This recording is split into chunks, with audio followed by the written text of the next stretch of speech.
Invisible walls restrict players from certain areas of your world. In the intro world, we wanted to make sure people wouldn't fall off, so we put a few walls near the edges to get you started. From a cube's property panel, set it to invisible and collidable. You can then stretch and position it accordingly. I recommend you have a visual indicator to show where the wall lies. Let's try building a perimeter around the world. Don't worry about making it perfect, just enough to prevent anyone from falling off.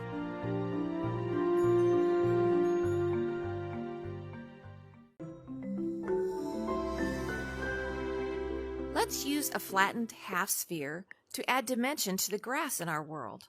Before we place our half sphere, I recommend we make it non-collidable. This makes it feel like the players are walking through a patch of grass. Then, while snapping turned on, we can level out the object, turn snapping off, and slowly slide it into position.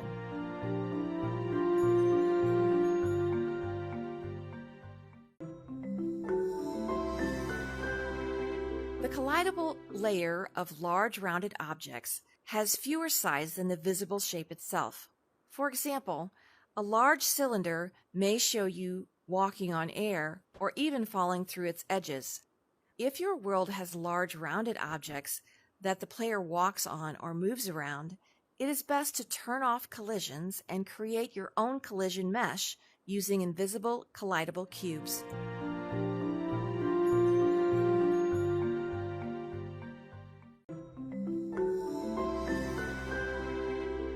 Making stairs in Horizon is a breeze because we have snapping and arrays.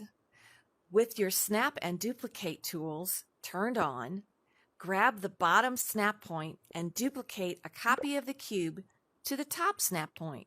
After releasing the object, you will now be able to thumbstick right towards the array tool and create as many steps as you would like. One trick with stairs is to make them non-collidable and use an invisible ramp under the stairs. This provides a smooth walking motion upwards.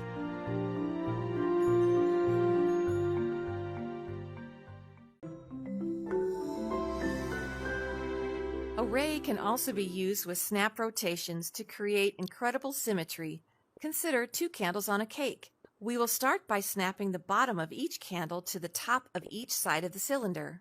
Then we can turn snapping off to slide them in slightly. Select both candles and turn snapping back on. Using the bottom center snap point, we can make sure the candles are evenly spaced. We will then turn duplicate on, and with both candles selected from the top rotation handle, duplicate a copy of the candles 30 degrees or 2 clicks with the 15-degree snap rotation setting. You can then use our array tool to create the remaining candles. Similarly, we can use a pyramid on top of a hexagon to create incredible looking crystals.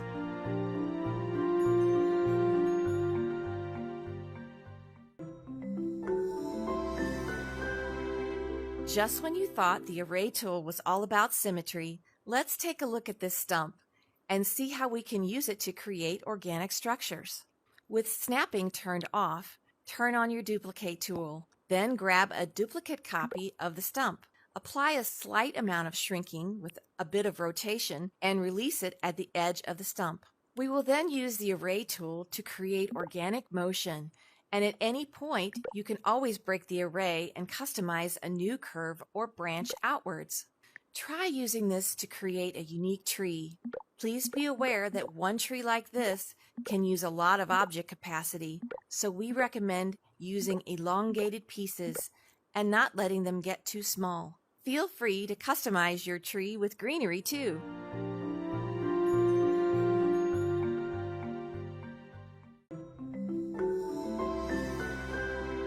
The text gizmo can be used to create unique designs. For example, the @ symbol can create knots in wood, while other symbols can be used to create character faces. You can even use dashes to represent reflections on glass. In the next series, we'll be diving deeper into the text gizmo. Be sure to check it out.